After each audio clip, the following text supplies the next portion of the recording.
Merci messieurs de m'avoir rejoint sur scène pour cette première table ronde. Et on va commencer en vous présentant assez rapidement, en refaisant un petit tour de table, parce que tout le monde ne connaît pas tout le monde. Donc j'ai le plaisir d'avoir à ma droite Tariq Lawedge de l'entreprise Legrand, chargé de mission à la direction innovation de Legrand, détaché aussi de Alpha RLH. On a plusieurs collègues d'Alpha RLH qui sont présents d'ailleurs aujourd'hui. À Alpha RLH, Tariq, tu animes une thématique énergie, smart building, smart grid, donc pilotage de tout ce qui est monitoring des communications, capteurs, réseau de communication, data, c'est ça? Exactement, oui, c'est ça. Les plutôt liés au bâtiment, mais c'est ça, oui. Super, merci d'être parmi nous. Ensuite, Sébastien Lotti, donc tu es manager au sein du CATI, tu diriges donc l'unité technologique système cyberphysique. Le CATI vous a été présenté tout à l'heure. Quelques mots peut-être pour rappeler la mission et l'essence de cette unité. Oui, alors j'en ai parlé un petit peu tout à l'heure, mais nous, on va être vraiment centré sur les systèmes électroniques, systèmes embarqués, du capteur jusqu'à la remontée d'infos, et de faire en sorte que tout ça puisse bien fonctionner ensemble et d'avoir des systèmes optimisés. Merci.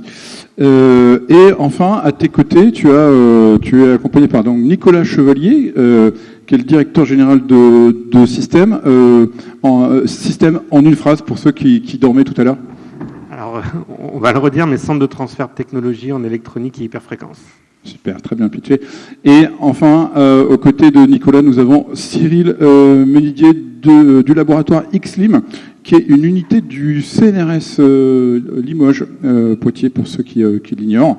Donc, avec beaucoup de sujets électroniques, photoniques, informatiques, mathématiques, évidemment, de la recherche fondamentale, mais tu m'as dit surtout de la recherche appliquée, dans l'électronique, avec déjà un labo qui a généré 14 startups, et puis qui a plus de 10 laboratoires communs avec différents industriels. Et en particulier, tu voulais me parler peut-être d'un labo commun avec Safran Data System, c'est ça? Alors, par exemple, parce que c'est celui que je connais le mieux, parce que je m'en occupe, mais c'est en fait pour faire le lien avec ce qui est évoqué aujourd'hui, et notamment les problématiques du spatial et des constellations. On travaille sur des actions de systèmes de formation de faisceaux pour faire du tracking de satellites, mais qui peuvent retrouver des héritages dans tout un tas de systèmes qui peuvent être liés à de l'IoT, à de la 5G ou tout autre système de communication. Voilà. Tu as prononcé un des mots-clés importants de cette table ronde, c'est IoT. Tariq, l'IoT, pour toi, tu m'as dit, d'abord, c'est des capteurs, des réseaux de communication, des data. Est-ce que tu peux rappeler un peu l'importance de ce triptyque dans ta vision? Oui, alors moi, je prends ma casquette d'industriel chez Legrand, et j'ai bien compris qu'aujourd'hui, la thématique, c'était les télécommunications. Mais effectivement, du point de vue d'un industriel, on fabrique un objet qui va être commercialisé. Et j'aime bien utiliser ce mot de triptyque au niveau de l'IoT parce que, in fine, on parle bien d'un capteur au début qui va capter de la donnée. Bien sûr, il faut un réseau de télécommunications. Et pour moi, c'est un des sujets majeurs dans ce fameux triptyque parce qu'il est vaste, il est complexe. Donc, communication en 2 et en 3 de la donnée. Donc, aujourd'hui, c'est un sujet important. On la remonte, on l'exploite, on l'anonymise, on la sécurise. Et donc, c'est un vaste champ d'exploitation également. Mais il est important d'avoir cette vision un peu globale parce qu'en soi, tout seul, un réseau de communication, ça fait qu'une partie du job. Mais voilà, ça n'est jamais tout seul dans un système global. Sur des sujets comme le bâtiment connecté, le bâtiment intelligent, l'industrie, c'est ça, ça va être ça, les champs d'expression? Oui, absolument. Donc, moi, je connais bien le bâtiment, puisque forcément, chez Legrand, c'est là où on installe nos produits, que ce soit dans le résidentiel, le tertiaire, dans une moindre mesure l'industrie. Et je pense qu'en tant qu'usager, tous autour de cette conférence, on voit bien une mutation de la société avec la digitalisation des process. De plus en plus, on est entouré d'objets connectés. Donc, je pense que là, on sera amené à parler un peu d'usage, d'ergonomie, effectivement de réseau, parce que ça reste un point clé, une vraie complexité aujourd'hui. Je pense qu'on va en parler. Et puis, effectivement, de la donnée, qui est un sujet hyper sensible, question de cybersécurité, propriété des données. Voilà. Mais effectivement, Dans ce triptyque, les réseaux de communication, c'est vraiment important parce qu'il se passe beaucoup de choses. Et puis, c'est une chose de trouver une solution, un IoT qui fonctionne. Des fois, quand on rencontre des sociétés, des PME, ils ont un objet qui fonctionne. Pour autant, est-ce qu'il est bien calibré et optimisé? Des fois, non. Il surconsomme ou alors le réseau n'est pas adapté. Donc, c'est vraiment un challenge de faire un objet qui soit ergonomique, utile et bien calibré en termes de fonctionnement, parce que derrière, il y a des coûts. Tout à fait, on va en reparler tout à l'heure. Moi, je me rappelais de l'intervention de Bruno tout à l'heure qui disait, je crois, 6 milliards d'objets Bluetooth par an, c'est ça, hein, je crois. Et j'avais un autre chiffre aussi, c'était 80 milliards d'objets IoT attendus pour Horizon 2030. Tout ça, ça fait énormément d'objets dans tous les sens. Et toi, Tariq, il y a un sujet qui t'anime en ce moment en particulier, c'est le lancement de Matter. Alors, qu'est-ce que c'est Matter en quelques mots? Alors oui. Bon, voilà, je ne veux pas vous saouler avec une présentation, c'est pas le but, hein, on est dans une table ronde. Mais j'aime bien avoir en support quelques visuels. Donc, voici un premier visuel. Donc, en fait, Matter, c'est un nouveau protocole de communication qui est porté par la CSA Alliance, qui est en fait l'ancienne organisation de la Zigbee. Et vous pouvez voir les logos. Alors, pourquoi je trouve pertinent de partager ce sujet avec vous? Vous voyez les sociétés promoteurs. Aujourd'hui, il y a à peu près plus de 500 entreprises qui sont liées à son consortium, mais ce sont les sociétés du démarrage qui, aujourd'hui, pour la plupart, sont dans des groupes de travail. Vous voyez qu'il y a des gros acteurs, il y a les fameux GAFA, vous voyez, Amazon, Apple, Google. Il y a des gros industriels comme Siemens, Schneider Electric, Legrand. Il y a des gens des réseaux comme ST. Et puis vous voyez qu'il y a à la fois des Américains, des Européens, des Asiatiques. Vous voyez, Huawei, Haier, etc. Et vous avez même Ikea.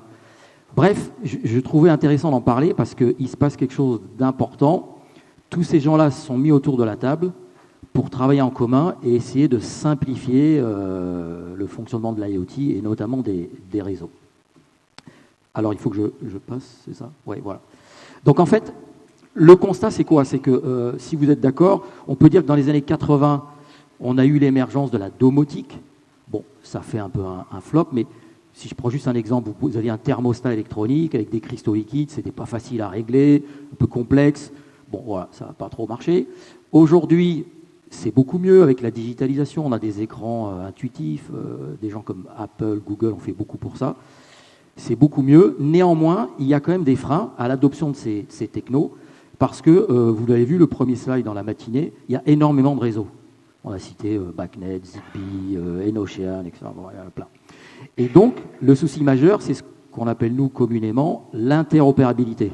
C'est-à-dire que ces réseaux, à un moment où ces objets ne communiquent pas entre eux. Donc, si vous êtes dans une maison, vous voulez commander vos volets roulants, c'est une appli. Voilà. Si vous voulez mettre en marche votre alarme anti-intrusion, peut-être ça va être une autre appli. Et ce qui fait que ça ne fonctionne pas. Hein. Tout un chacun, on veut des solutions simples. Moi, je fais souvent l'analogie avec nos smartphones. Pourquoi notre téléphone il est smart? Parce qu'au niveau des réseaux, c'est clair, on est sur du Wi-Fi ou de la 4G, demain de la 5G. Donc voilà, à peu près partout, on va pouvoir se connecter. Deuxième chose, on a un système d'exploitation, Android ou iOS. Et puis, in fine, chacun d'entre nous, librement, on peut télécharger des applications pour se divertir, pour s'informer, pour rester connecté avec nos amis, notre famille. Enfin, voilà. Et c'est pour ça que c'est smart. Et donc, l'idée, c'est que demain, dans les logements, dans le tertiaire, dans l'industrie, on retrouve cette facilité d'usage parce qu'on pourra se connecter facilement. Vous pourrez télécharger les applis que vous voulez et puis ça va marcher, ça va se connecter.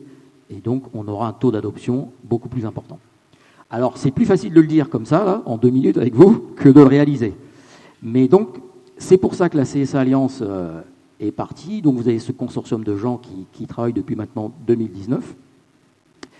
Et l'idée, c'est ce que je vous ai dit, travailler sur des systèmes simples, interopérables. Donc, c'est basé sur l'IP, clairement. Aujourd'hui, tous ces systèmes propriétaires, dans le bâtiment, on avait la GTB, la gestion technique du bâtiment, ou GTC, c'est fini, c'est un gros bachibouzouk hyper complexe, on n'utilise que 10% du potentiel, au bout de 3 ans, plus personne ne sait le faire fonctionner. Des systèmes propriétaires, enfin, alors moi je donne notre position, après chacun, on pense qu'à l'avenir, c'est mort. Enfin, il y en a peut-être qui existeront, mais si vous voulez généraliser, faciliter le taux d'adoption du smart, ça ne marche plus. les gens, ce qu'ils veulent, sont des systèmes ouverts, interopérables, évolutifs dans le temps. Et si au bout de 3-5 ans, vous avez une nouvelle appli qui est super sympa, vous la pluguez sur le réseau et ça doit marcher. Et ça, c'est vrai à titre personnel, nous, je pense en tant qu'usagers privés, dans les bâtiments tertiaires, dans les grandes infrastructures, par exemple la ville de Bordeaux, on parle de Smart City. Vous imaginez si la ville de Bordeaux, pour le pilotage des feux, c'est un système communicant, c'en est un autre pour l'éclairage public, c'en est un troisième pour le ramassage automatique des bennes à ordures. Enfin, voilà. Donc les villes ont intérêt à avoir une architecture IP ouverte, sécurisée, mais évolutive. Et c'est vrai pour les villes, c'est vrai pour le campus universitaire de Bordeaux. Ils ont plein de bâtiments. Ils sont sensibles à des questions d'économie d'énergie. Donc si ils ne peuvent pas piloter chaque bâtiment à un système différent, c'est juste impossible. Donc voilà, le mouvement de fond, c'est que tout le monde veut des systèmes ouverts, interopérables, et la base, c'est IP. Donc la CSA Alliance et le protocole Matter est parti sur ça. Et on pense qu'avec ça, ça va permettre une adoption plus rapide des objets connectés.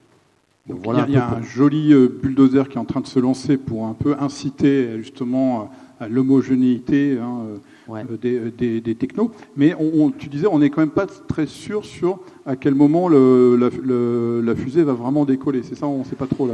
Oui, voilà. Moi, j'ai trouvé intéressant de vous parler de Matter parce qu'effectivement, il y a du monde autour de la table, il y a des gros acteurs, donc on pense que ça va porter ses fruits. Par contre, effectivement, il y a derrière ça, il y a une complexité. Tiens, d'ailleurs, puisque tu m'amènes, je voudrais rapidement, je vous montre. Voilà, on peut passer sur celui-là. Il y a une complexité parce que donc ça devait sortir en fin 2023, début 2024. Ils sont un peu en retard. Il ne sera pas avant la fin de l'année. Voilà, si vous voyez ce slide, par exemple, en fait, ça date de fin 2022, début 2023. Vous avez Amazon et Google qui ont communiqué en disant « Regardez nos produits compatibles Matter ». Donc ça vous montre que les Américains, là, les GAFA, qui eux sont avides d'avoir de la donnée, ils sont dans les starting blocks et ils sont prêts à communiquer. Le reste du consortium ne l'a pas fait parce qu'on estime qu'il y a encore un peu de chemin à parcourir, notamment en termes de sécurité, des systèmes d'encryptage, parce que si vous faites une communication sur Matter, nouveau système un peu révolutionnaire, il faut que ça marche, que ça soit fiable, il ne faut pas qu'il y ait des bugs dès les premiers jours. Donc, alors vous avez d'un côté les Européens qui mettent un peu des freins et qui sont sensibles à la sécurité, puis les Américains qui, eux, dès que techniquement ça marche... On comprend que les GAFA aient toujours un intérêt à vouloir collecter davantage de données personnelles, je pense que tout le monde a bien compris. Mais moi, ce que je voulais savoir aussi, c'est est-ce que, point de vue industriel ou point de vue entreprise, comment on va protéger un peu sa valeur en investissant dans ce nouveau protocole? Parce que c'est ça aussi qui était intéressant, parce que toi, point de vue Legrand, tu me dis, si nous on y va, on a un vrai intérêt, parce que ça va ouvrir des marchés, c'est ça l'idée? Oui. Alors, pour ne rien vous cacher, c'est vrai qu'il y a eu des débats très importants au début. Est-ce qu'on ne vend pas notre âme au diable parce qu'ils arrivent, ils prennent de la data ça vaut de l'or, et demain ils vont beaucoup se l'accaparer, les industriels un peu moins. Bon, c'est vrai qu'il y a eu ces débats, mais à un moment, aujourd'hui on n'est plus sur un système gagnant-gagnant. Eux, ils veulent massifier ce marché. Nous, les acteurs industriels, on n'aura jamais l'expertise data comme ils ont et la volumétrie, la masse de données qu'ils ont. Eux ne veulent pas aller vers des produits, ils trouvent que c'est des commodités, faire des capteurs, etc. Pour eux, ça ne les intéresse pas. Donc c'est un système gagnant-gagnant. Comme ils sont un peu partout dans le monde, vous imaginez, on parle de l'Asie, l'Europe, le continent américain. Partout où vous allez aller, à partir du moment où vous aurez, entre autres, alors c'est pas uniquement ces objets-là, mais tout ce qui est enceinte vocale. Pour le consommateur final, tu penses que ça va devenir vraiment un argument décisionnel quand il ira en magasin pour acheter un produit, est-ce qu'il est Matter ou est-ce qu'il n'est pas Matter? S'il est Matter, je vais le privilégier parce que je sais que je pourrais l'intégrer facilement chez moi. C'est ça le mot important, facilement. Absolument, Marc, c'est ça. Donc ça va être un peu marketé ce que je vous dis. Donc il faut, à un moment donné, si vous voulez avoir un produit Matter, il faudra passer par la CSA Alliance, qui fera des tests, qui vous donnera l'agrément. C'est pas, on ne décrète pas comme ça, on a un produit. Donc il y a un protocole de tests, d'essais, de qualité quand même. Par contre, effectivement, les gens vont le proposer. Donc vous achèterez un boîtier, un thermostat, et ce sera indiqué Matter. Un peu comme Intel Inside, vous aurez Matter Inside. Et à partir du moment où vous avez ça, n'importe qui peut comprendre. Je reprends mon exemple. Si j'ai les volets roulants Somfy ou Bubendorf, j'ai une télécommande Legrand ou Siemens, est-ce que c'est compatible? S'il y a Matter Inside, vous êtes sûr que ça va marcher. Et donc je me dis, ok, Imaginons, je suis un patron de PME, je suis dans la salle, ou alors je suis un chercheur ou même un enseignant, j'ai envie de lancer un projet, par exemple faire un POC. Comment je m'y prends, à qui je m'adresse?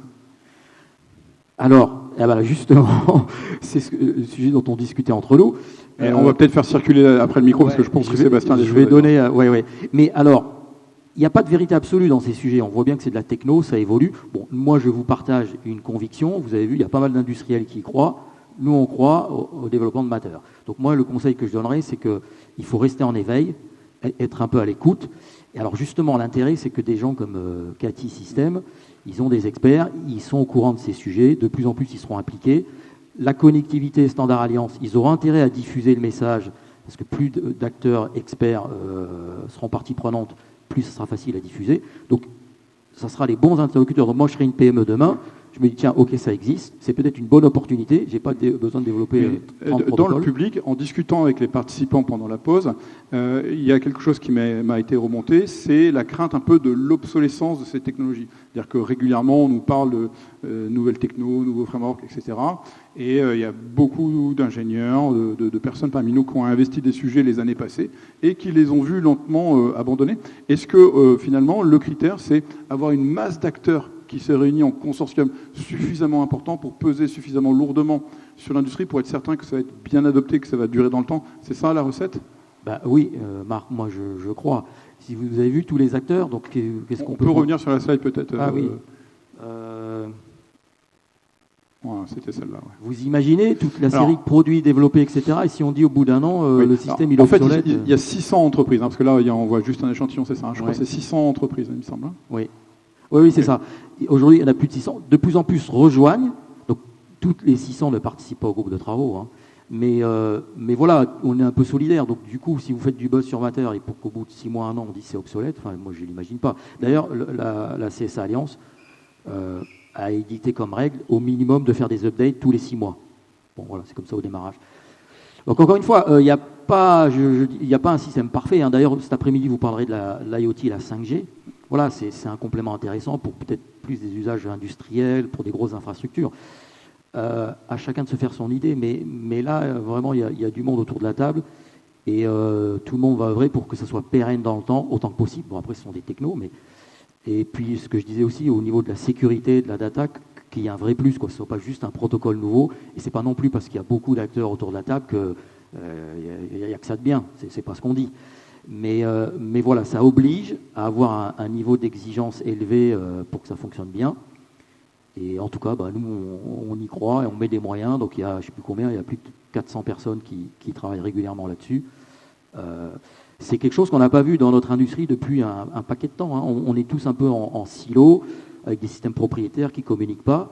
C'est la première fois qu'il y a une initiative comme ça. Donc, oui. Alors, dans d'autres domaines, dans le manufacturing, par exemple, moi, ça m'évoque OPCUA. On en parlait en préparant cette table ronde. Hein. Je ne sais pas si certains parmi vous connaissent OPCUA, mais c'est quelque chose qu'on a vu, la même problématique, besoin d'interopérabilité, finalement, qui a poussé à la mise en place de consortiums et de création de protocoles qui permettent d'uniformiser. Ok, très bien. On va faire circuler la parole, si tu veux bien, en donnant la parole à Sébastien. Je vais récupérer ça. Puisque Sébastien Lotti, ce qui est intéressant, c'est que tu me disais que, en fait, Matter, tu connais toi aussi. Tu as déjà travaillé dessus. Tu as un démonstrateur, c'est ça? Tu peux nous en dire un peu plus? Et, actuellement, au CATI, justement, on essaye d'anticiper ce besoin. On croit pas mal aussi à l'intérêt, puisqu'on voit bien, comme le disait Tarek tout à l'heure, c'est l'interopérabilité et finalement la facilité d'usage aussi, c'est quelque chose qui est primordial et qui a été, je pense, un vrai frein à l'adoption de la domotique dans le passé. Je pense qu'on a tous été confrontés à titre personnel à justement l'hétérogénéité des différents dispositifs et la façon de les piloter avec 12 interfaces différentes, 12 boîtiers différents, etc. Et le Matter a plusieurs avantages justement sur l'aspect pouvoir réconcilier aussi différemment le monde de la domotique, des réseaux mesh, des réseaux plus proches de capteurs de température ou des choses comme ça qu'on pouvait avoir dans le domicile, les aspects Wi-Fi et le smartphone que tu achètes sur étagère, etc. Et donc, bon, voilà, on travaille dans cette anticipation justement en mettant en œuvre les différentes couches, donc les couches qui vont communiquer en Wi-Fi, les couches qui vont communiquer en réseau mesh 6LoWPAN, donc IP local.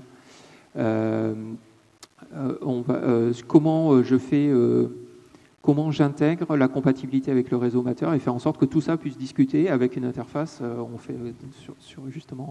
On prend son smartphone qu'on ne pensait pas compatible Matter finalement, qui permet de détecter les différents devices Matter et qui permet de piloter les différentes justement applications qu'on est en train de développer. Donc c'est vraiment voilà. Nous on va travailler plus sur je suis une entreprise, je souhaite développer un produit custom.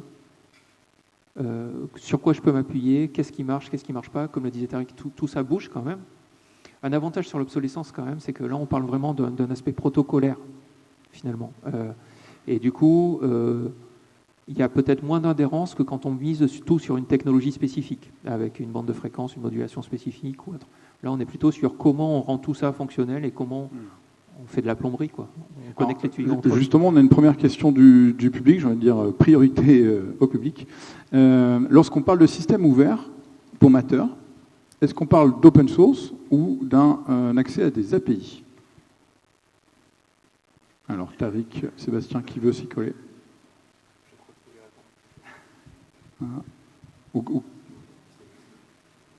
Non, l'idée, c'est de répondre à un protocole et justement de faire en sorte de pouvoir que tout ça fonctionne ensemble. L'API, c'est déjà très...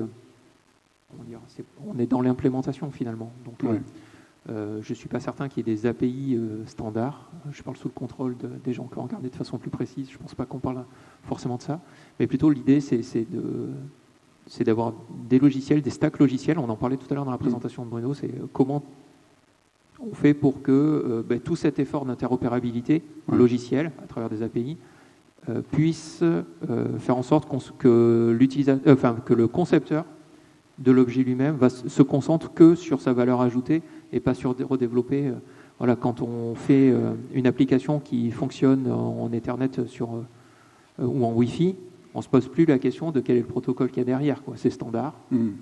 Et on vient juste adresser et ouvrir la communication par rapport à tout ça. Donc une question un peu technique. On sent qu'il y a des gens qui ont envie d'y aller, mais qui veulent savoir déjà comment ça fonctionne un peu dans la stack. C'est pour ça que je vous ai remis cette slide. On retrouve du TCP, UDP, il y a de l'IPv6, il y a du BLE. Normalement, vous retrouvez vos petits. Alors moi, je n'ai pas fait de Matter encore, mais je pense que sous ton contrôle, Tariq, l'idée, ça va être quand même aussi de favoriser une adoption rapide et facile des utilisateurs finaux, mais aussi, je pense, des intégrateurs, des fabricants, des développeurs, etc. Ok.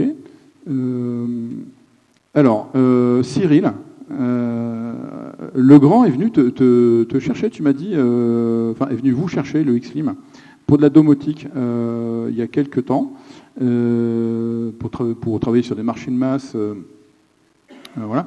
Mais c'était plutôt pour chercher peut-être des compétences au niveau hardware, du front-end hyperfréquence, c'était ça?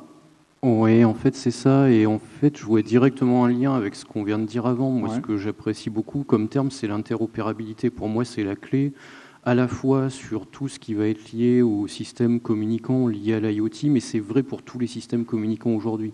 L'interopérabilité, si on n'est pas capable de la faire, je ne vois pas comment on pourra garantir le système de communication dans le futur. Par contre, là où je vois un autre angle de vue, c'est l'interopérabilité sur la fonction, les protocoles, oui.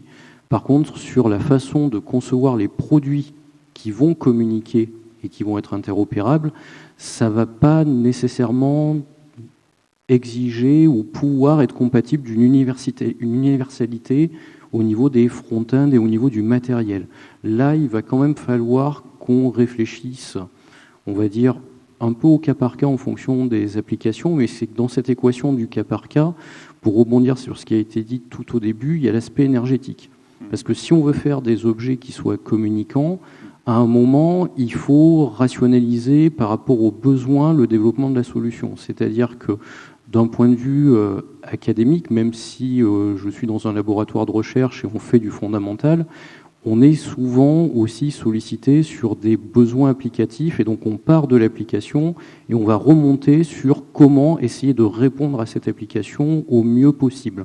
Et donc dans ce cadre-là, eh bien, je prends un exemple, on parle de systèmes qui veulent envoyer des données. Donc par exemple, imaginons un système qui doit communiquer au débit point à point avec un objet communicant et un smartphone ou un autre objet.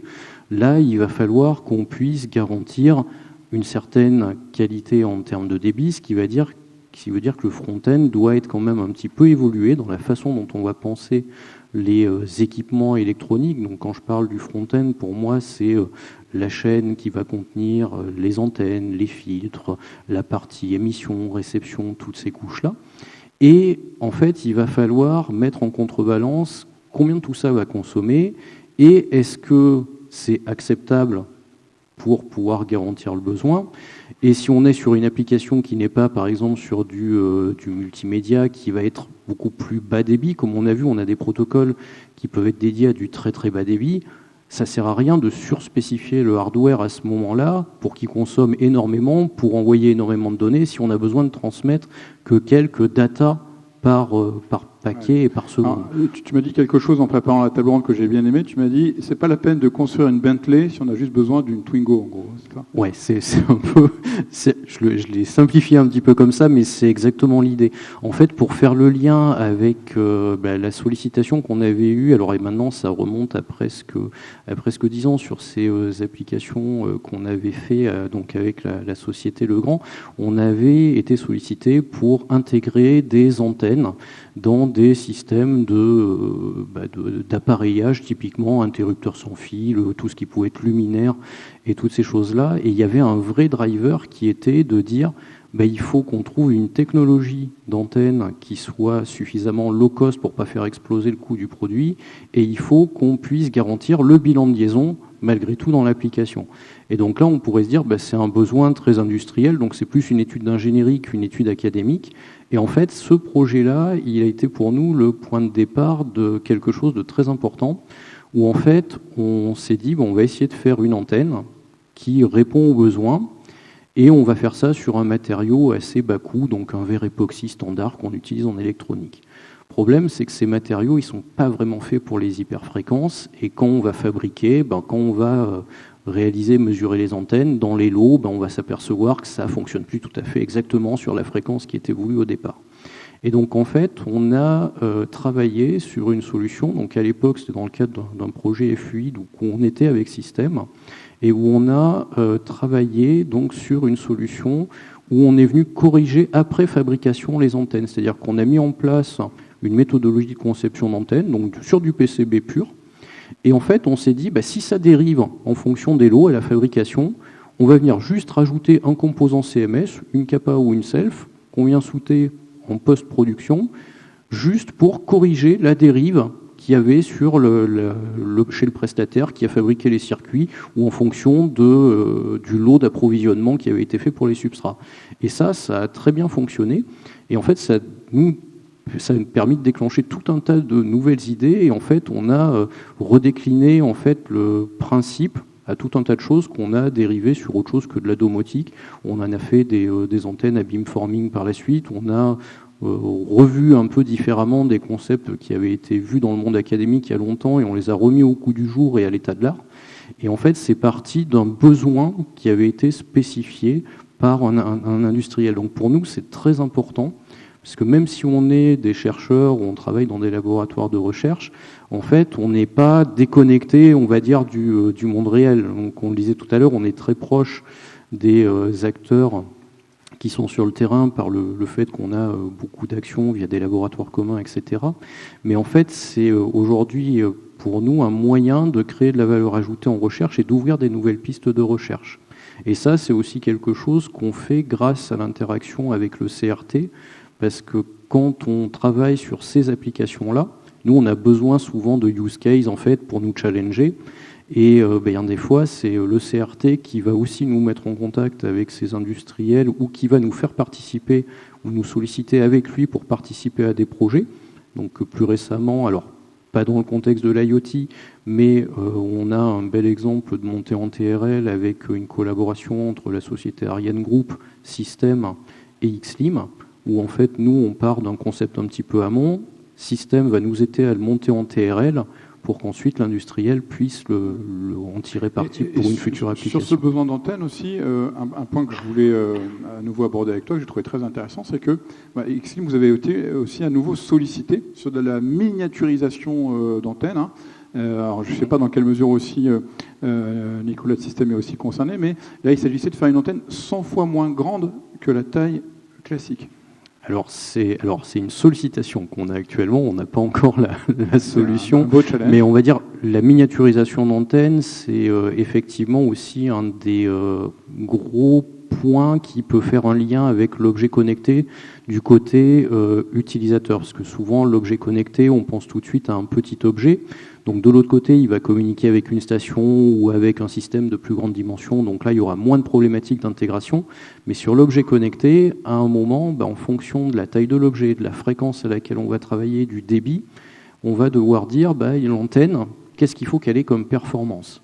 Mais associé à cette notion de performance, c'est comment on fait pour la faire loger dans l'objet. Et là se pose la question de quels matériaux vont être utilisés pour concevoir l'objet, et quel degré de latitude on a pour travailler dès les phases de conception avec les gens qui ont pensé l'application, qui ont pensé l'usage, pour travailler conjointement avec eux, pour leur dire, si on a un équipement qui va faire à la fin cette taille-là, si vous voulez un bilan de liaison ou si vous voulez créer une antenne qui va satisfaire l'application, on va tout de suite pouvoir leur dire oui, possible ou pas possible. D'où la question. Mais il faut qu'on soit du form associé au factor, départ. en fait, hein, c'est ça ouais, que tu c'est parles. ça. Et donc ça va être lié aux matériaux. Donc aujourd'hui, les antennes, c'est un peu capricieux, hein, parce que les antennes, ça n'aime pas les pertes. Donc souvent, les matériaux à base de plastique, c'est souvent des matériaux avec pas mal de pertes. Et il y a des choses qui peuvent être faites si on réfléchit un tout petit peu le problème en gardant par exemple des épargnes dans l'objet pour venir encapsuler peut-être un matériau qui a été fait avec des poudres à base de céramique. Il y a en fait une société qui a émergé il y a un peu plus d'une dizaine d'années qui s'appelle Premix, qui a commencé à faire des poudres qui ont des très bonnes qualités hyperfréquences. Donc au début, les gens se disaient ouais, on peut essayer.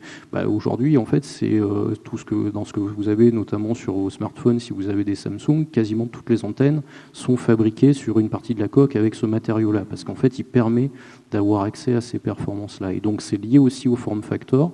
On doit travailler avec les designers, les concepteurs de l'application dès le début, pour se dire il faut qu'on garde au moins telle place pour mettre l'antenne.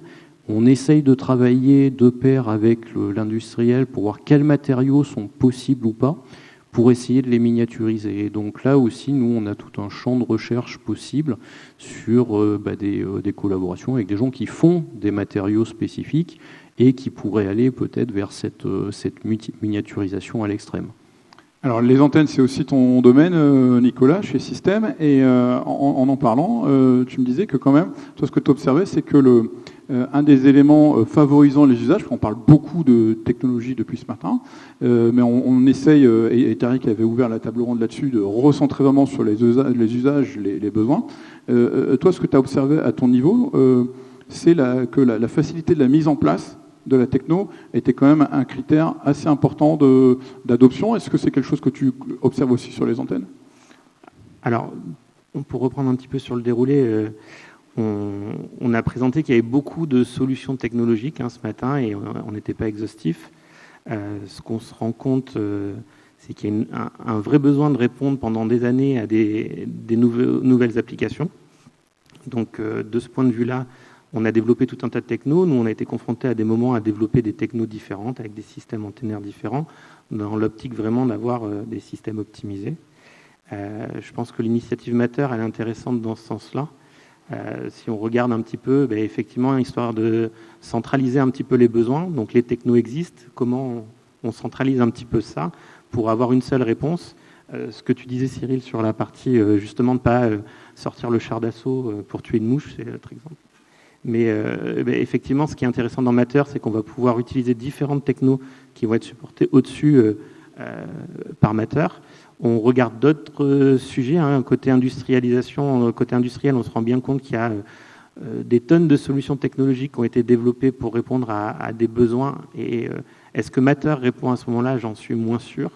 Ce qu'on voit bien quand même, c'est que côté domotique, tu parlais d'applications, le fait d'avoir X applications sur son téléphone, donc sur la partie personnelle, Matter va répondre parce qu'on va se retrouver avec quelque chose de centralisé. Dans une vision plus industrielle des choses, c'est peut-être moins vrai. Il y a peut-être d'autres technos, peut-être de choses qu'on pourra évoquer dans l'après-midi qui viendront répondre.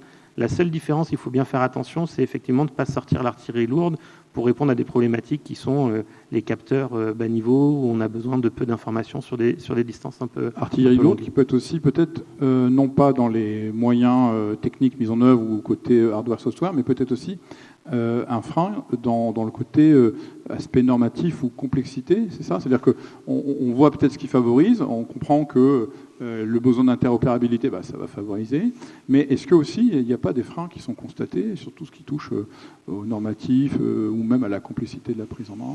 Ouais, alors je réponds du coup un peu en décalé sur les deux questions, mais sur la partie, ce qui fait que certains protocoles sont sortis, on en a vu plein ce matin, et certains sont encore bien ancrés, on voit le Bluetooth ou le Wi-Fi qui sont bien là. Ce qui a fait qu'ils ont été efficaces et qu'ils sont toujours aujourd'hui, c'est le fait qu'ils ont été simples à mettre en œuvre. Donc par rapport à la question que tu posais, effectivement, je pense que c'est primordial pour qu'on puisse adhérer, c'est qu'ils puissent trouver une place dans le marché, qu'ils soient simples à mettre en œuvre. Après, sur la partie normative, de la même façon, dès qu'on sort un petit peu du cadre, donc Bluetooth, Wi-Fi, c'est très normé, dès qu'on sort un petit peu de ces cadres-là, c'est compliqué pour un industriel de développer un produit un peu en marge qui vient répondre à une problématique un peu spécifique. On a eu des sujets avec le CATI, on s'est dit tiens, on va redévelopper un truc différent, et puis au final on ne le fait pas parce que c'est lourd, c'est coûteux, et puis pour passer les normes et les standards, on ne sait pas à quoi se raccrocher, et ça devient une usine à gaz, et c'est compliqué pour l'industriel. Oui. Alors, le besoin, c'est pas forcément que l'interopérabilité. Sébastien, tu me disais, il y a aussi un besoin de continuité de service. Et là, je renvoie à la question qui était posée plus tôt ce matin. On voit l'émergence d'un IoT satellitaire. Tu voulais dire un mot là-dessus? Oui. On en a parlé un petit peu ce matin, justement, avec la présentation de Bruno et Nicolas. C'est la possibilité avec l'IoT satellitaire d'apporter des réponses là où on avait du mal à en trouver finalement. C'est si je suis pas dans des réseaux, si je suis pas à portée en fait des antennes cellulaires, donc des opérateurs, si je suis pas au domicile, à mon domicile, en capacité de capter mon Wi-Fi, etc. Comment je fais en fait? Je veux suivre des containers, je veux suivre, etc. Et c'est vrai que les approches qui viennent tendent vers la convergence, donc vers la possibilité d'avoir un continuum je suis chez moi, je peux discuter, enfin je peux avoir des objets qui discutent en LoRa ou autre, et quand on sort, même si on est perdu, il y a quelques années, on avait travaillé pour une entreprise qui faisait des bouées d'amarrage connectées, donc notamment c'était dans le bassin d'Arcachon, et après ils ont déployé en Polynésie. Bon, c'est pas la même histoire en termes d'infrastructure, etc. Donc l'idée, c'est de se projeter aussi sur comment je peux avoir ce continuum et comment je peux avoir un objet je suis dans mon domicile, je peux communiquer justement avec mon smartphone ou être piloté grâce à du Matter, ou je sors et comment mon objet il peut quand même envoyer de la donnée. Alors peut-être qu'il n'est pas plus pilotable en Matter, mais comment il peut envoyer de ma donnée qui permettra aussi de venir enrichir une base de données et puis pouvoir prendre des décisions, des choses comme ça. Voilà. Et ça se développe beaucoup, et avec cette volonté de simplifier, d'avoir même, pourquoi pas, un téléphone qui, aujourd'hui, devient un téléphone satellitaire, là où il ne pouvait pas se passer de station de base jusqu'à présent, quoi. Donc on voit un nouveau besoin avec cette continuité qui est demandée par l'utilisateur et les industriels. Est-ce qu'il n'y a pas aussi un nouveau peut-être risque ou frein avec la complexité des certifications? C'est quelque chose que tu observes aussi? Les certifications, alors je pense que Nicolas serait mieux placé que moi pour en parler. Je pense que c'est des choses qui sont toujours compliquées. Alors il y a tout ce qui est respect des normes, et donc voilà. Et après il y a tout ce qui est aussi certification des couches protocolaires qu'on utilise. Donc Bruno en parlait aussi tout à l'heure dans sa présentation. Si on veut faire Je me dis, quand on est une PME, par exemple, on veut découvrir une techno, on vient nous parler de Matter, on vient nous parler, on nous fait un état de l'art sur toutes les briques techno, et télécom. Ça donne envie de passer du temps dessus. Et imaginons ensuite, on découvre que, en fait, j'ai du normatif à résoudre, j'ai de l'assertif à passer. Comment est-ce que je surmonte un peu tout ça? Alors, ça va dépendre beaucoup des technos, mais le principe de base aussi, c'est sur quel stack réseau, donc sur quel logiciel je vais m'appuyer pour mettre en œuvre mon produit aussi. Est-ce qu'il est certifié? Est-ce qu'il n'est pas certifié? Et si jamais il ne l'est pas, ça veut dire qu'il faut que, non seulement le truc que j'avais en tête, il faut que je fasse qualifier mon produit en termes d'émissions, en termes de respect des normes, etc., il faut aussi que je m'assure qu'il soit compatible et que je fasse certifier aussi mes aspects logiciels. Et là, on voit qu'en fonction des protocoles, on a des choses qui sont plus ou moins certifiées, plus ou moins standards, des fois moins. J'aimais bien, ce matin, Bruno parlait du Bluetooth. Est-ce que certains d'entre vous ont essayé de mettre en œuvre leur casque Bluetooth sur du Linux? Rien que ça, pourtant Linux, il y en a partout. Et on sait pourquoi les imprimantes sont pas en Bluetooth d'ailleurs. Parce que... franchement, voilà, on voit que la stack aussi, enfin la couche logicielle, elle est importante aussi à prendre en compte pour faciliter l'implémentation, la certification et la robustesse de l'interopérabilité ou autre. Il y a un sujet aussi qui émerge de plus en plus, là, parce que j'aimerais aussi, on parle des technos d'aujourd'hui, mais on va essayer de se projeter un peu. Vous m'avez fait des réponses assez complètes là-dessus. Si on se projette sur la période 2025-2030, Cyril, si tu veux bien reprendre le micro, tu m'as dit que tu voyais une pléthore de fonctions qui étaient demandées avec une grosse tendance sur le Reconfigurable Intelligent Surface. Qu'est-ce que c'est que ça? Alors il y a deux choses en fait. Désolé pour Christine qui était mon ancienne collègue, mon accent anglais n'a pas progressé depuis toutes ces années, désolé. Donc effectivement c'est une façon de repenser un peu les systèmes, en tout cas antennaires et les front-ends qui sont associés pour les rendre le plus polyvalent possible, mais c'est associé aussi à un autre, d'autres mots-clés qui apparaissent beaucoup aujourd'hui et qui sont autre chose que des mots-clés, c'est tout ce qu'on va appeler les transitions jumelles, où en fait on a besoin, quand on conçoit des systèmes de communication, de travailler forcément sur des technologies qui vont être en rupture pour répondre aux besoins, mais il faut c'est aussi... un besoin de continuité, c'est ça? C'est le besoin identifié par Sébastien? C'est ça. Cette idée. Et donc on a besoin en plus de prendre en compte les aspects d'éco-conception, de gestion énergétique, dès la mise au point du design. Et en fait, pour faire le lien avec ce qui a été dit avant sur cette notion d'interopérabilité, cette tendance à vouloir essayer de faire hériter les systèmes entre eux pour essayer d'avoir des choses les plus unifiées possibles, au final, où on va optimiser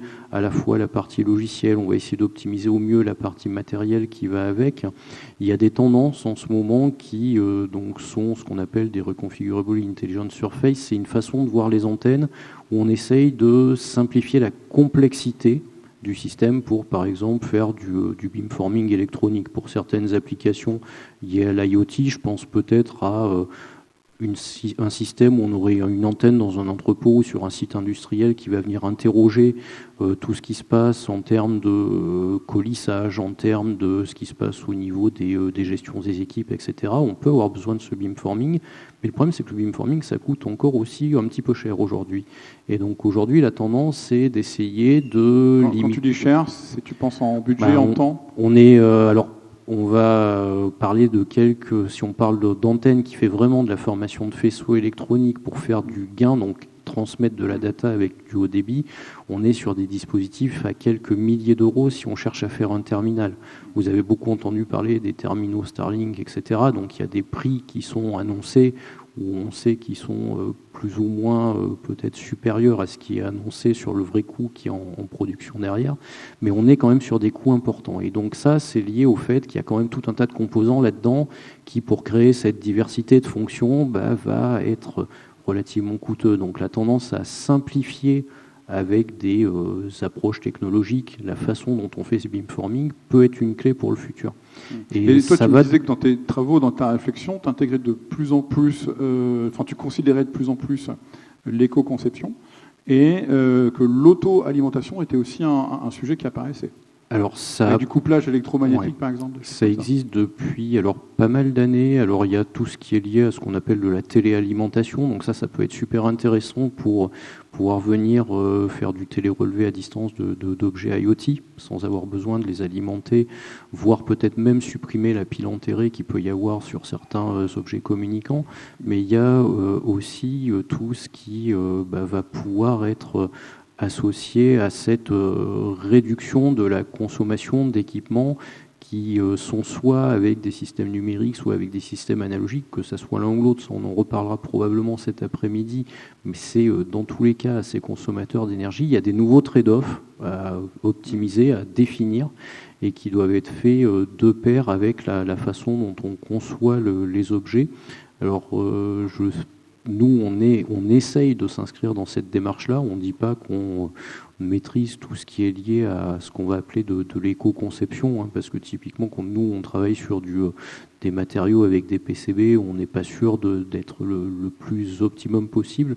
Alors là, je sais par exemple que vous, côté système, vous travaillez là-dessus, donc c'est aussi une façon sur laquelle on peut définir des axes de travail ensemble pour nous aider aussi à mieux penser nos systèmes. Mais c'est indissociable, c'est-à-dire qu'aujourd'hui, on ne peut pas dire je continue à faire de nouvelles générations de systèmes de communication en continuant à raisonner sur les architectures, on va dire hardware qui existent, sans chercher à les modifier. Si vous regardez un peu l'évolution des consommations qu'on a en termes de dissipation thermique, en termes de conso énergétique, sur tous les systèmes électroniques qu'on a depuis quelques années, malheureusement, la tendance est qu'elles augmentent petit à petit si on reste sur de l'architecture standard. Donc ça veut dire que côté recherche, il y a beaucoup de choses à faire. Énergétique, quoi. Ouais. Si on peut bien redonner la parole à Nicolas, est-ce que donc là on parle des tendances des années à venir. Est-ce que tu perçois que finalement vous, les CRT, les labos, etc., vous êtes un peu entre deux besoins?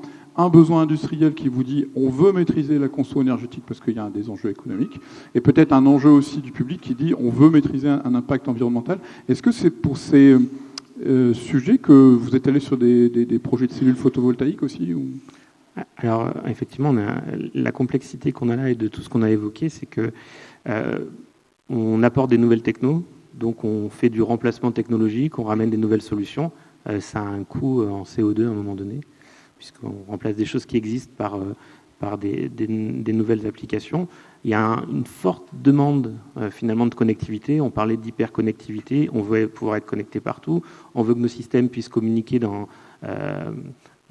façon un peu centralisée. Donc la complexité qu'on a aujourd'hui, c'est comment, alors peut-être, on développe des front-ends qui sont capables de répondre à différentes problématiques, comment on travaille sur des substrats qui sont moins coûteux en CO2, qui peuvent être recyclés plus facilement, qui ont un impact carbone un peu moins important. Donc on a ça, et puis en même temps on se dit que si on fait ça, on part sur des systèmes qui sont peut-être plus complexes.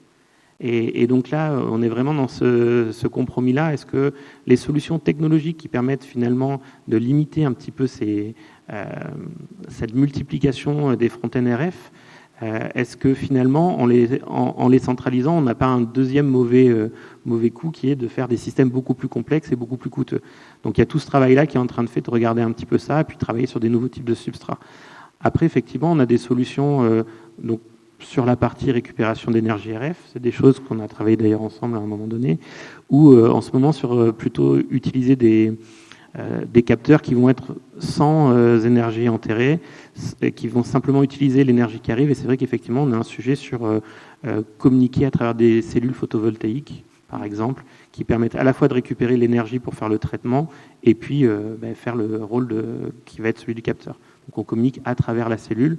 Donc c'est des sujets, par exemple, effectivement, qui vont être beaucoup moins chers en consommation, et on ne va pas avoir de surcoût puisqu'on utilise la cellule qui permet de faire la récupération d'énergie. On a un même objet qui produit de l'énergie, qui capte de l'énergie, qui la diffuse, et en même temps qui peut diffuser de l'information. C'est ça. Ah, super. Il y a dans la salle des questions.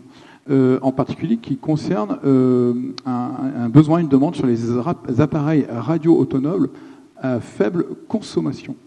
C'est une question qui est posée par des acteurs industriels qui recherchent, qui ont ces besoins-là, d'appareils radio autonomes à faible conso. Quelle technologie choisir, comment les orienter? Parce qu'ils ont le sentiment qu'il y a peut-être des risques, à nouveau, j'en parlais tout à l'heure, d'obsolescence, c'est-à-dire se dire, bon, où est-ce que je pars, dans quelle direction je pars? Et là, les années qui viennent, autant elles peuvent être peut-être enthousiasmantes parce que il y a du Matter qui sort, il y a de l'OPCEA qui arrive, il y a du satellitaire, tout, il y a beaucoup de choses qui se présentent, mais justement, comment correctement benchmarker, comment faire son choix, et comment être sûr que en rendez-vous en 2030, justement, les technos soient toujours là, sur un sujet, donc appareil radio autonome faible conso. Quelqu'un se... Ouais, c'est une question surprise, je vous l'avais pas. Moi, j'ai juste passé le micro à Cyril, alors du coup. Non, mais ce qu'il y a, c'est que si on le remet vis-à-vis des applications, je pense qu'aujourd'hui, toutes les technos qui sortent, il y a énormément de travail qui est fait sur rendre ces systèmes-là. On va travailler sur les rendements, sur et ce qui sera présenté cet après-midi, c'est pareil, pour justement que les systèmes soient de moins en moins gourmands. Après, le système radio autonome, il faut le remettre dans le bon cadre, parce qu'on ne pourra pas avoir des systèmes complètement autonomes. Donc, je ne sais pas, Cyril, ce que tu voulais rajouter, mais sur le principe, il y a sur certaines thématiques sur lesquelles on peut le faire. On parlait de la cellule photovoltaïque, là, juste à l'instant, qui peut permettre d'avoir, on va dire, quelques infos qui vont être l'équivalent peut-être qu'on pourrait faire en LoRa. Mais les systèmes complètement autonomes, je ne sais pas si c'est ce qu'on aura en 2030. Ce qui est certain, c'est qu'on est plutôt sur une démarche d'optimisation déjà des systèmes actuels. Oui, Cyril, tu veux dire? Oui, juste pour rebondir sur ce qui vient d'être dit sur cette notion d'optimisation, et ça fait le lien un peu avec ce que vous avez présenté tout à l'heure dans la façon dont vous positionniez les deux CRT. Si on veut optimiser la consommation et optimiser globalement ces systèmes-là, c'est pas que en travaillant sur la partie matérielle ou que sur la partie logicielle ou sur la partie signal, c'est forcément avec les deux. Et même, j'irais même plus que ça, c'est même pas les deux décorrélés, c'est les deux en prenant en compte les contraintes qu'il va y avoir de chacun des côtés. Parce que typiquement, on sait que des composants peuvent distordre ou peuvent déformer les signaux qui sont prévus tels qu'ils sont envoyés avec les périodes d'hibernation, avec tout ce qui est prévu derrière. Et donc ça, c'est aussi des choses qui peuvent être peut-être pensées globalement et qui peuvent demander des compétences qu'il y a notamment dans les deux CRT et qui font que c'est pas chacun de son côté qui doit regarder le système, c'est vraiment les différentes personnes pour pouvoir adresser le système au complet. Quand on parle d'optimisation là, sur la partie radio, on a eu aussi des sujets où on a regardé un petit peu comment optimiser. On voit que, ne serait-ce que chez nous, le travail à l'interface est hyper important.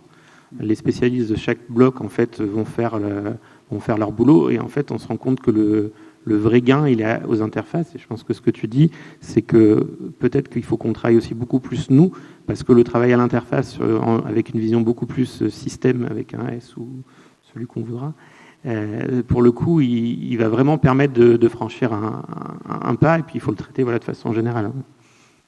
Tariq, tu voulais réagir? Ouais, Marc, peut-être je peux dire un mot, deux choses sur ça, là, des capteurs économes. Pour vous donner un exemple, chez Legrand, on a travaillé sur un interrupteur, donc un émetteur sans fil ni pile. Donc c'est intéressant parce que voilà, il n'y a pas l'obsolescence des piles, notamment dans les chantiers tertiaires. Les gens nous disent au bout de quelques années, il faut passer changer toutes les piles, c'est quand même contraignant. Voilà, donc on a sorti ce produit-là. En fait, c'est un système un peu assimilé à un système piezo. Il suffit d'une légère pression sur l'interrupteur, ça envoie un signal, donc il faut un système émetteur, et donc ça peut vous allumer l'éclairage. Donc aujourd'hui, on a des marchés dans des belles bâtisses en pierre où vous voulez un point lumineux, au lieu de creuser des saignées, vous mettez ce système, ça marche bien, dans des musées, des choses comme ça. Mais on n'est pas non plus à des taux d'adoption énormes, quoi. Les gens restent quand même sur des solutions un peu traditionnelles. Donc on a ça. Et aussi sur les capteurs, on travaille avec des solutions de capteurs autonomes qui peuvent être alimentés avec des films souples OPV, alors notamment en extérieur, donc du coup ça s'alimente avec l'énergie solaire. Mais là c'est pareil, c'est marrant de constater que ces technos existent, il y a des solutions techniques, mais encore aujourd'hui, on n'a pas de développement produit et encore moins de massification. Alors il y a des problèmes de fiabilité, il y a des problèmes de coût. À la fin, nos clients disent un bon capteur de base, là, pas trop cher, qui fait le job. On a du mal à faire décoller ce marché. Mais en tout cas, c'est des zones d'investigation importantes. Ouais. Tout ce qui est capteur autonome, faible consommation. Et quant à l'obsolescence des technos, bon, c'est un peu compliqué à répondre. C'est difficile de donner une garantie sur de longues années. Mais bon, ça fait partie un peu du deal des industriels et des développeurs. Hein. Personne ne peut garantir vraiment des systèmes qui vont perdurer. Mais après, sur les systèmes dont on a évoqué, des communications Wi-Fi, Bluetooth, peut-être cet après-midi 5G, etc., bon, on ne prend pas trop de risques non plus. C'est un peu le marché qui dicte finalement le rythme, un peu, j'ai l'impression. C'est ça, c'est les marchés, parce que quand on est dans la défense ou dans l'aérospatiale, bon, on est sur des gammes de produits qui ont des cycles de vie très longs, 10, 20, 30 ans. Mais dès qu'on est sur des marchés plus électroniques de masse, grand public, finalement, est-ce qu'on n'a pas des marchés qui vont aussi avoir un appétit d'innovation ? Comment tu vois ça, Tariq ? Oui, alors, mine de rien, ta question, elle est super structurante, parce qu'en interne, chez nous, c'est plein de débats, la techno, les usages. Nous, on considère qu'il y a les deux. Hein. On a des exemples, il n'y en a pas tant que ça, mais il y a des exemples, quand la techno apporte un changement, le reste suit.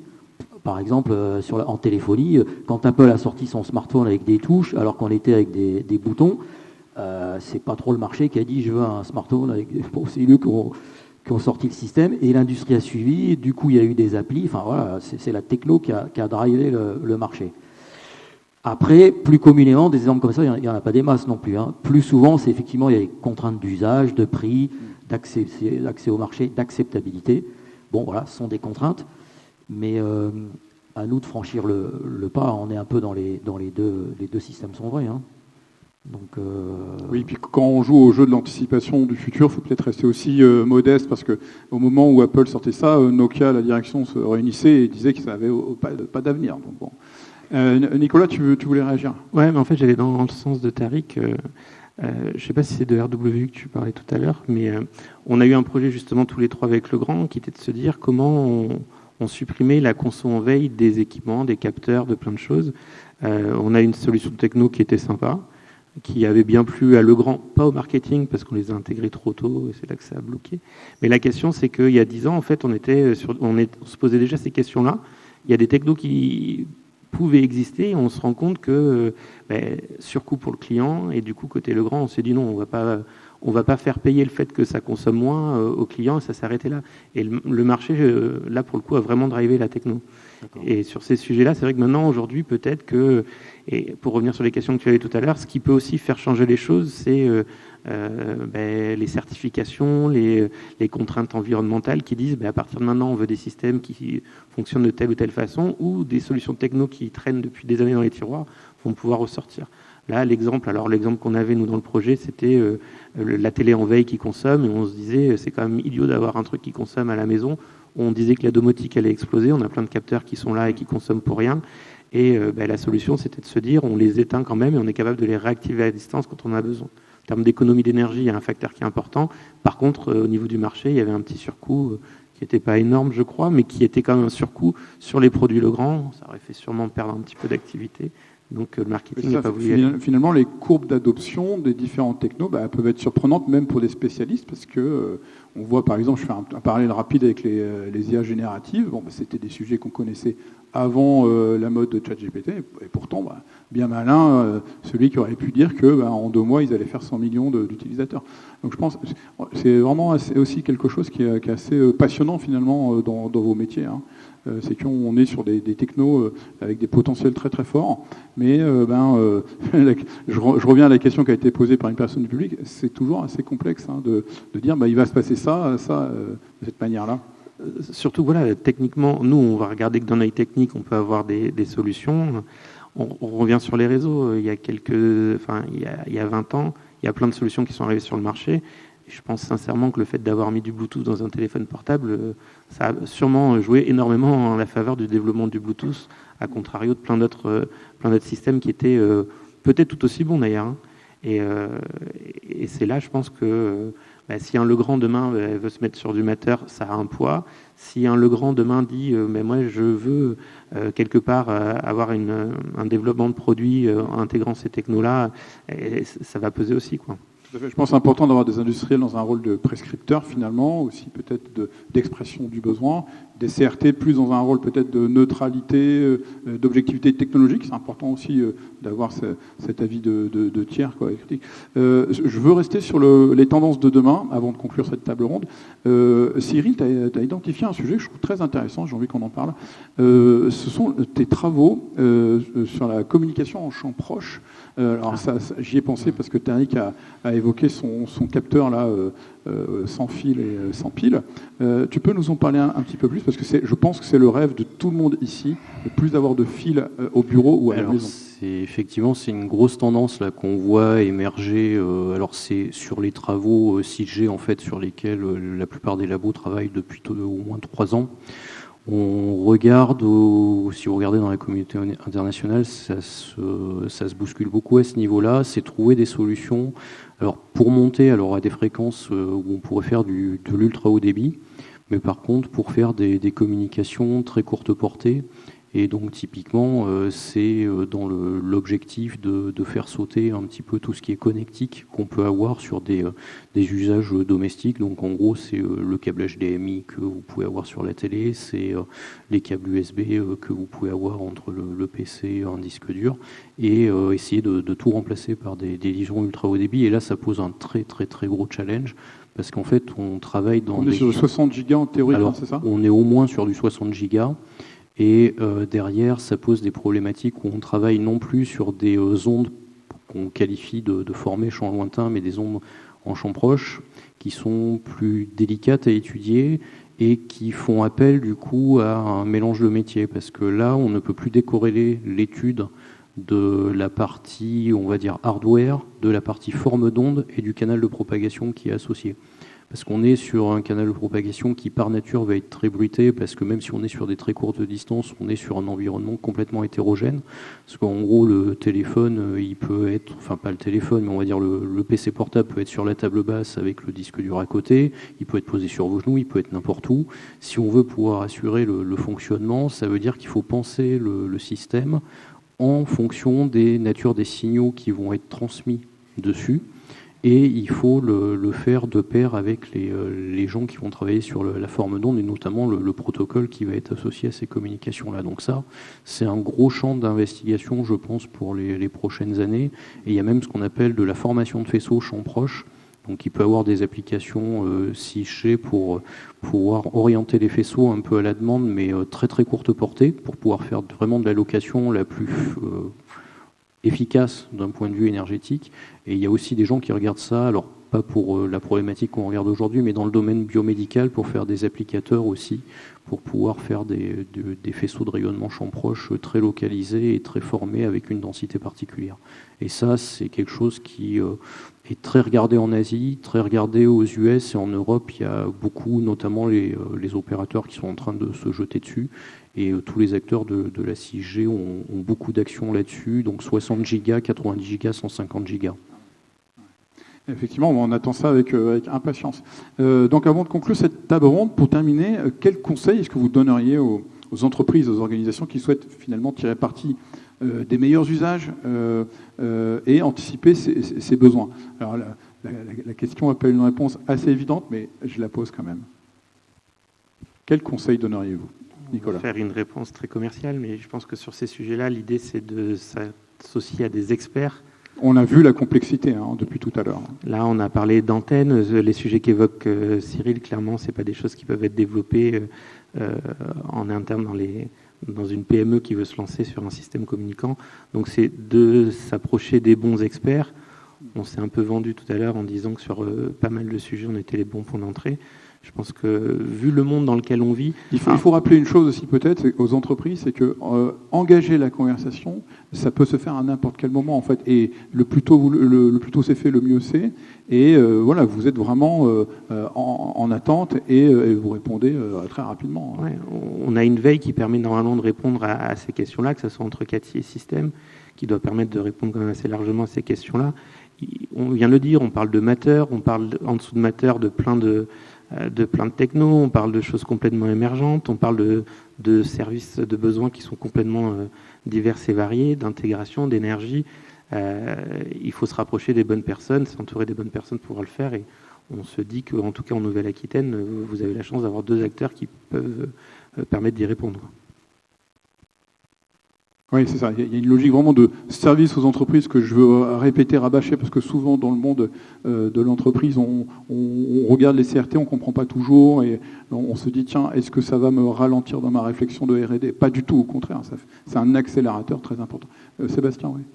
Oui, je voulais juste réagir rapidement, parce qu'en fait, sur toute la matinée, on a vu des solutions, il y en a plein. Des solutions qui vont venir, il y en a plein aussi.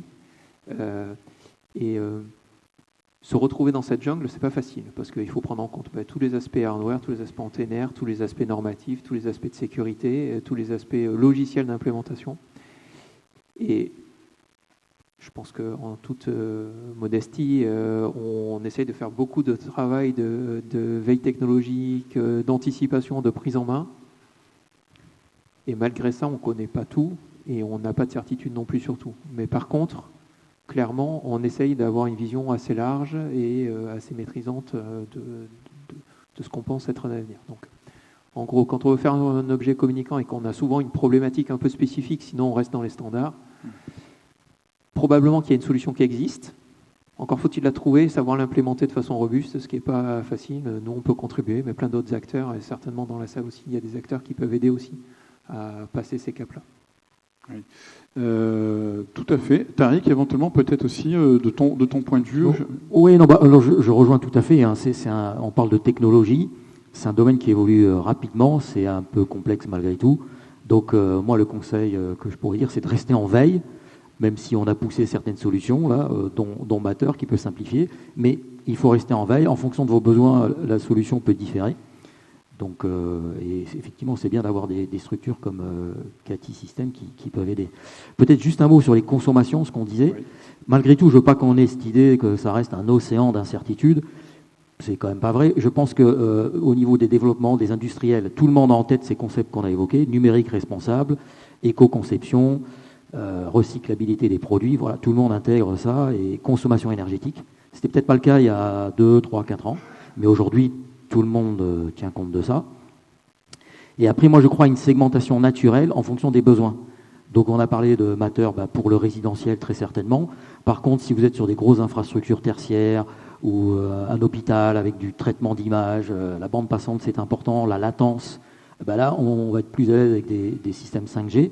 Donc, je crois qu'à un moment donné, justement, avec Cathy System, vous êtes en mesure d'avoir une cartographie des usages et des technos, et rapidement faire un choix sur ce qui va bien. Après, il faut le travailler, bien sûr, il faut l'optimiser, mais ce n'est pas non plus en fonction d'un besoin qui remonte d'une société, un groupe ou une PME, encore une fois, un océan d'incertitude. On arrive à se repérer quand même. Hein. Voilà. Ouais. Un conseil aussi, Cyril, que tu me partageais, Marc, Pardon, je voulais juste réagir. Si vous identifiez des technos aussi qui vous intéressent, etc., pour lesquels vous n'arrivez pas à trouver forcément d'informations, n'hésitez pas à nous solliciter. Les veilles technologiques qu'on fait, elles sont en fonction de nos projections aussi. Mais si vous avez des sujets, on sera ravis de regarder aussi de notre côté pour essayer d'apporter des réponses. Voilà. C'était juste. Oui, c'est un message très important, effectivement. Oui, Cyril, tu me disais parmi les conseils, c'était d'intégrer mettre les antennistes dans la boucle dès le début de la réflexion, d'associer les bureaux d'études, mais aussi le département produit marketing, parce que c'était souvent un problème récurrent que tu constatais. Enfin, en gros, globalement, c'est intégrer tous les acteurs de la chaîne de valeur, en fait. C'est si on veut optimiser, parce qu'aujourd'hui, il y a deux façons de voir. C'est soit on assemble des briques et ça fait un truc et on n'est pas sûr d'être le meilleur ou d'avoir trouvé l'optimum de ce qu'on est en train de faire, donc on ne sait pas si on sera le meilleur quand on va le mettre sur le marché, soit sinon on essaye de penser tout de suite quelque chose d'optimisé ou techno de rupture, mais par contre c'est pas chacun dans son coin, quoi. C'est vraiment les gens qui vont vouloir spécifier, qui ont réfléchi à l'application ou au cas d'usage, ou nous côté académique, là c'est clair, c'est vraiment pas notre métier, on n'est pas très très bon sur le à quoi ça peut servir, on est plus sur l'idée qu'on pourrait développer. Mais en fait, nous, c'est super important qu'on nous dise à quoi ça peut servir pour qu'on nous associe pour pouvoir réfléchir à une idée qui pourrait être intéressante dès le début et qu'on puisse être dans la chaîne de valeur avec les bureaux d'études, les gens qui pensent plus au merchandising du produit, à son form factor, etc. Et là-dessus, moi, je vois une articulation naturelle qui se fait entre l'industriel qui peut être le futur soit end-user, soit le futur développeur ou vendeur du produit, l'académique qui va proposer une idée, mais au milieu, on a forcément besoin des CRT qui vont nous ramener un petit peu sur Terre à un moment donné aussi, parce que nous, on va pas forcément être aussi pragmatique qu'eux pour pouvoir mettre en œuvre des solutions pour qu'elles soient sur le bon trade-off, le bon compromis qu'on évoquait tout à l'heure entre tous les aspects qu'il faut prendre en compte. Et là, je pense qu'avec le CATI système, on peut avoir un vrai chaînon qui nous aide en tant qu'académique à répondre à des besoins industriels, et ça nous apporte un degré de réalisme qu'on n'avait peut-être pas forcément sans l'interaction avec les CRT.